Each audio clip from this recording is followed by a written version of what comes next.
Vamos lá, né, galera? Vamos lá. Tudo bem com vocês? Como estão? Deixa eu ficar pro lado direito lá, esquerdo, enfim, que senão meu toque não permite, o meu toque não ajuda. E vamos fazer uma coisa, vamos tirar aquele cinza do lado da cabeça do colar aqui e botar esse aqui, né, que fica mais bonito. Como vocês estão? Tudo bem com vocês? Alessandro Barcelos, eleito o presidente do Inter pelos próximos 3 anos, né, o líder do Conselho de Gestão, né, também formado por Dani Dubin, Arthur Calef, o Bortolini, tem também o Humberto Busnello, né? Ontem a gente trouxe para vocês aqui toda a cobertura, né? Uma live extensa, nossa, 2 horas de live, tá? Chegamos a liderar a audiência, né?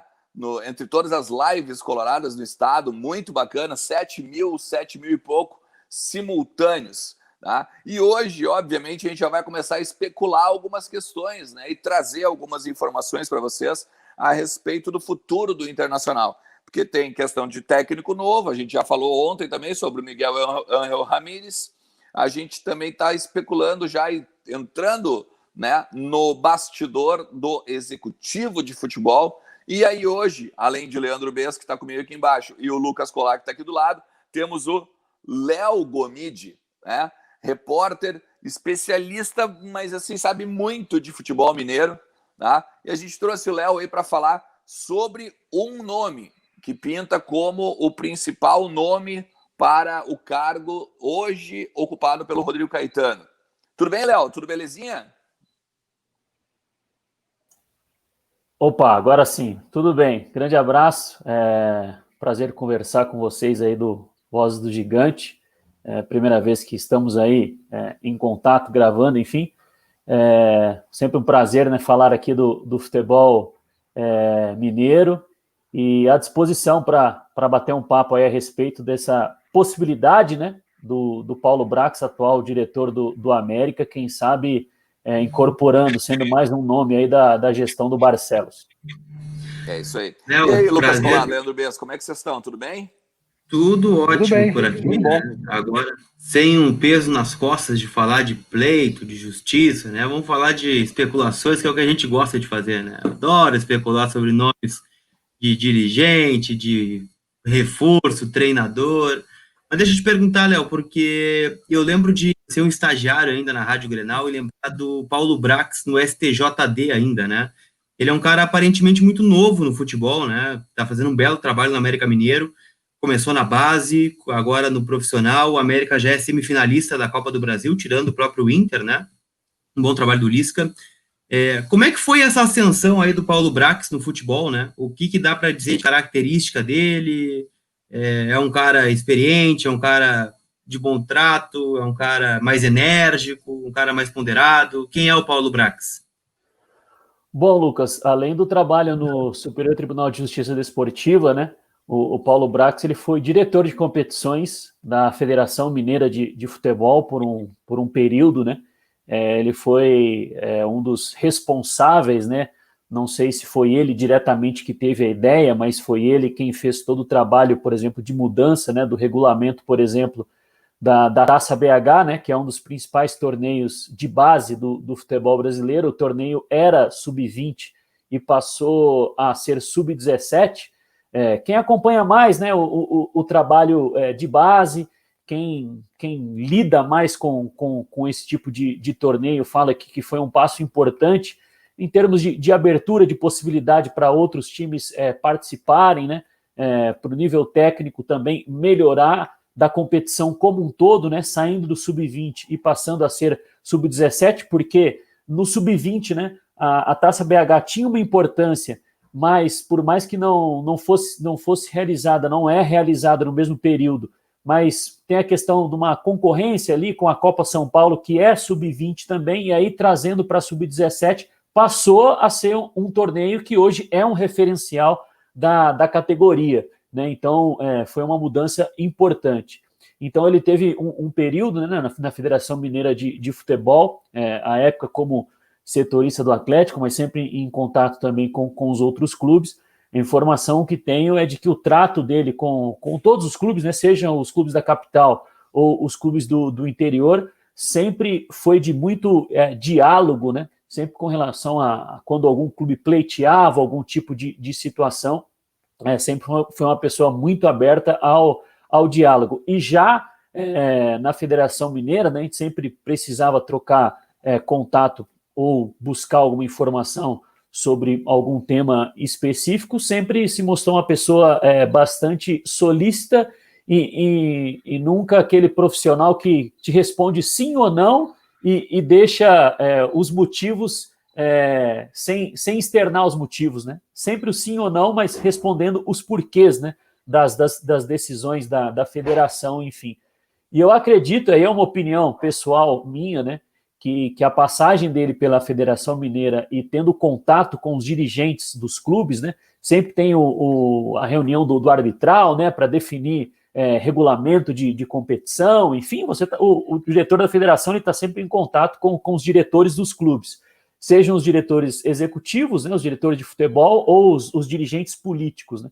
E aí eu acho que ele conseguiu, talvez, absorver algumas coisas de dirigentes importantes aqui do futebol mineiro, né. À época, o Eduardo Maluf, ele pegou um período do Eduardo Maluf no Atlético, né? O Eduardo Maluf veio a falecer em 2017, era um grande diretor de futebol, e eu acho que foi algo interessante para ele em assimilar posturas, conhecimento desses dirigentes para depois se transformar diretor de futebol, primeiro na base do América, como você falou, em 2018. No início do ano passado, ele passou a ser diretor do profissional, por conta da saída do Ricardo Drubski, né? Conseguiu uma campanha aí de recuperação, o América só não subiu na última rodada porque perdeu do São Bento em casa, e esse ano a campanha que vocês todos conhecem, né? Devem estar um pouquinho bravos com ele aí, porque ele ajudou na eliminação do Inter, né? Na Copa do Brasil. Um grande abraço, obrigado por nos atender. Não, a gente está mais bravo com o Inter mesmo que com a América. Isso, não há dúvida. O América fez o dele, né, Bessa? Agora, o que eu ia perguntar, Léo, para a gente ver, dentro desse contexto que tu nos montou aí do Brax, a gente sabe que o Inter está muito bem monitorado a respeito dos profissionais que são alvo nesse momento. Mas te parece que o Brax, o grande conhecimento dele saber trabalhar com a base, com essa integração básica profissional, e ele teria condições porque até agora ele trabalhou com montando elencos de Série B, né? Ele teria, tu acha, na tua opinião, teria condições de montar um elenco de Série A, um orçamento maior, não vou dizer bem maior, porque o Inter está numa crise danada, mas um orçamento maior, com cobrança maior também, exigência maior. Tu acha que ele estaria capacitado já para isso? Prazer falar contigo, Bess. Eu acredito que sim. Eu acredito que sim. E nós temos de pontuar, né, que existe, claro, uma diferença em termos de orçamentária, né, de aspirações, de expectativa ao que vive o Inter, né, e ao que é o América, né. Hoje, por exemplo, apesar do América ter eliminado o Inter na Copa do Brasil e jogando bem, né, são realidades bem diferentes, e por mais que o Inter não atravesse financeiramente um período dos mais prósperos, né? Mas eu acredito, Bess, que o profissional que consegue se adequar à realidade que ele vive, se ele tem conhecimento para entender qual é o tipo de mercado que o América tem que fazer, qual é o tipo de mercado que o Inter faz, porque independente dele trabalhar na Série B, eu acredito que ele saiba muito bem o que é a realidade da Série A do Campeonato Brasileiro. E nesse momento, por mais que matematicamente ainda não tenha garantido, mas o América ele está aí a passos, vamos dizer assim, largos, né, de um acesso para a Série A no ano de 2021. Eu não estou dizendo que ele está se precipitando, mas eu acredito que por dentro ali da gestão do América já passa em algum momento, em termos das discussões, dos debates, meio que alinhar o que eles vão pensar para 2021. E pensar 2021 num cenário em que o ano será muito provavelmente mais competitivo. Porque o América, muito provavelmente, subindo, ele não vai poder manter o elenco inteiro para a Série A, né? Porque o América precisa, e tem estrutura, tem orçamento, né? Por mais que não seja dos maiores orçamentos, mas ele tem estrutura, ele tem condições, e eu acho que ele tem um planejamento de ir para a Série A dessa vez e não bater e voltar como nas anteriores. E aí eu acho que passa um pouco pelo trabalho dele. Aí o que eu te falo é o seguinte, a leitura que ele tem do que é a Série A, independente se ele está no América ou se ele estiver no Inter, eu acho que pode sim estar preparado para quem sabe, passar por essa mudança, né? Não sabemos se realmente ela vai acontecer. Então, eu acho que não existe um dirigente que tem conhecimento apenas de Série B. Ele tem que ter conhecimento do futebol e adequar o conhecimento dele dentro da realidade do clube ao qual ele trabalha. E eu acho que, nesse sentido, ele tem sim, né? Ele, por exemplo, o elenco do América esse ano fez boas contratações. Tá certo que o papel do dirigente, a gente confunde isso muito no futebol brasileiro, o papel do dirigente não é apenas contratar, né? É o papel de saber moldar ali o que ele tem, o que ele pode, né, com relação a orçamento, a estrutura do clube, né, e fazer um bom trabalho. Então, eu acho que o elenco do América foi muito bem montado, com jogadores que estavam em final de contrato, e ele se antecipou, fez movimentações para construir esse time. Eu acho que tem conhecimento, sim. O Caetano, tu vê hoje, o Caetano, tudo bem que ele tem um certo currículo um pouco maior, né? Muito maior que o próprio Paulo, mas o Caetano hoje ele leva na casa dos 250 mil mensais, tá? Tu tem uma ideia, mais ou menos, Léo, quanto gira o dinheiro, o valor do salário do Paulo no América?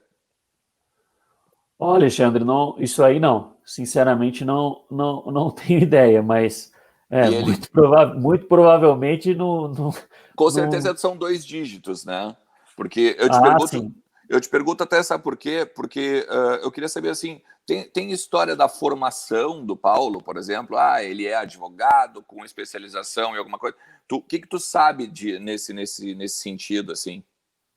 Ele é advogado, né? Tem especialização no direito desportivo, mas tenho quase certeza que ele fez aquele curso de gestão da CBF Academy, sim, 99% de certeza, porque eu tenho um amigo que fez, e se eu não me engano, eles eram da mesma turma, né? Se eu não estou equivocado, assim, 99,9% de certeza.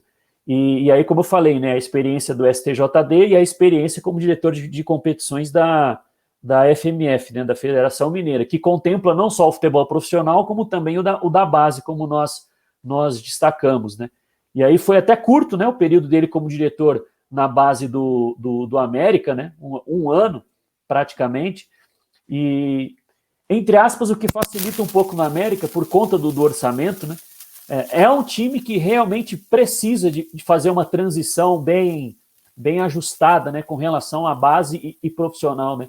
O América é um time que demanda ter realmente jogadores oriundo das categorias de base no time profissional, né.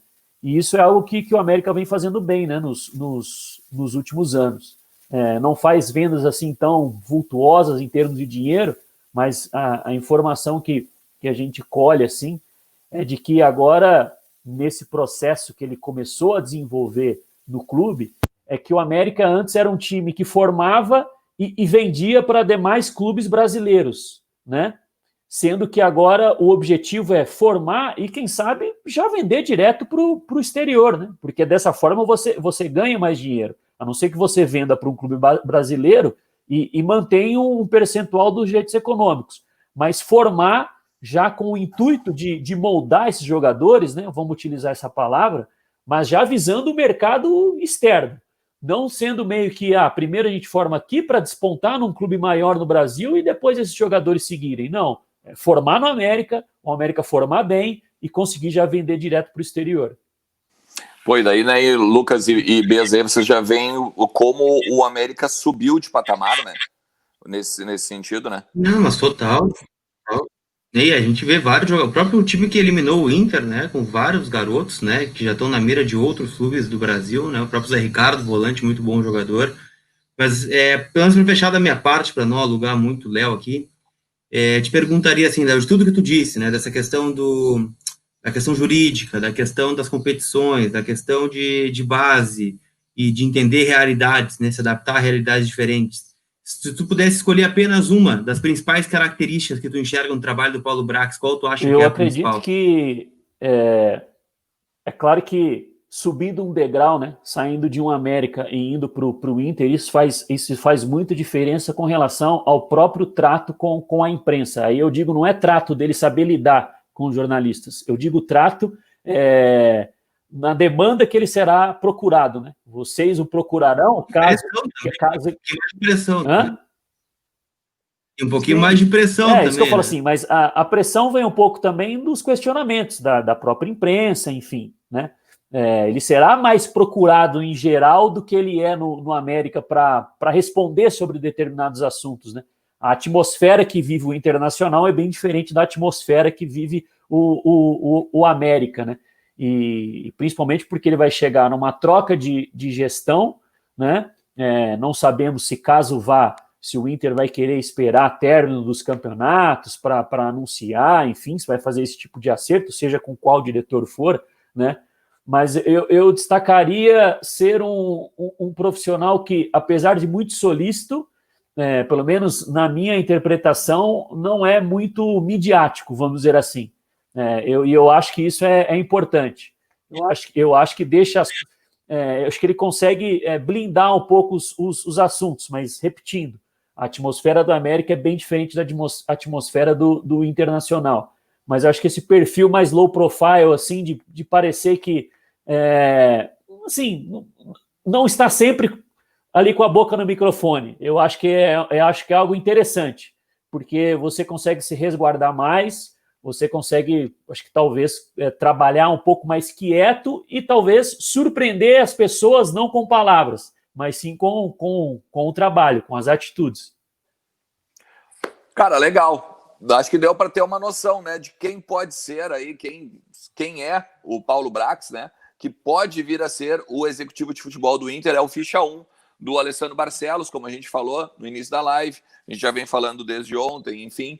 Tá? Tem outros nomes que estão sendo especulados aí no mercado e à medida que as coisas vão evoluindo, a gente vai trazer para vocês aqui com certeza, beleza? Meu parceiro... Para deixar uma informação, né, rapidinho, eu conversei com o Paulo Brax e conversei com o Thiago Escuro, né, o que são os dois cotados, ambos naquele politicamente correto, né, negar, não fui procurado, oficialmente não fui, ainda não sei, né, te peço desculpas, não posso ampliar, aquela coisa toda, mas deixaram abertas as portas, né, caso venham a ser convidados, né, será um prazer trabalhar no Inter, né, o Inter é um clube grande, aquela coisa toda. Então, ainda oficialmente nenhum contato feito, né, mas a gente sabe que nos bastidores a coisa tá caminhando bem para esse rumo. Mas então tá, de noite, antes de tudo, né, agradecer muito a disponibilidade do Léo, agradecer... Obrigado, Léo. Pô, demais, Léo, muito, muito obrigado pelas tuas informações e tudo mais, foi esclarecedor aí falar sobre o Paulo Brax contigo, beleza? O Voz do Gigante tá sempre aberto aí o que tu precisares, meu querido. Valeu, Alexandre, valeu, Colaro, valeu, Bess, grande abraço, prazer aí conversar com vocês. Só acho que uma última informação e um relato, né? E o América teve que passar por uma mudança importante nessa temporada, né? Quando o Felipe Conceição aceitou o convite do Red Bull Bragantino, e aí o América se viu sem treinador, né? E aí precisou trazer alguém que o América enxergava que teria a capacidade ou a possibilidade, né, de montar um time e vamos dizer assim, e não é retroceder, né? Mas é diferente você contratar um técnico que tem ideias completamente opostas ao seu antecessor, né? E aí teve muita calma para decidir pelo nome do Lisca, que vocês conhecem muito bem aí, formado no Internacional, né? Não sei nem se vai poder dar boas dicas aí pro Brax, falar assim, pode ir, Brax, que é interessante, né? Quem sabe isso pode acontecer também, né? Conhece muito bem os bastidores aí do gigante da Beira-Rio, mas ele também foi muito minucioso nessa troca de treinador, né? Porque o América hoje tem algumas coisas pontuais, né, em termos de diferença como joga, mas não foi uma quebra, né, de trabalho. Ideias que são antagônicas, assim. Foi outro ponto importante, que foi uma tomada de decisão que ele teve nessa temporada. Sempre à disposição e grande abraço, parabéns pelo trabalho aí de vocês. Baita. Gurizada, é o seguinte, ó, se vocês curtiram, né, deixa aquele like que a gente sempre pede. Não recebeu o vídeo, não recebeu. Ernest, vídeo novo e eu não recebi. Talvez porque tu não tá com as notificações ativadas. Tu vai ali em inscrever, do lado tem o sininho. Ativa o sininho, toda vez que tiver vídeo novo, tu vai receber, beleza? Estamos chegando a 41 mil inscritos, hein? Seja um deles, beleza? A gente se fala, então, à noite. À noite vai ter mais, né? À noite tem Entre Vozes na área, belezinha? A gente se fecha por lá, então. Valeu, um forte abraço. Tchau.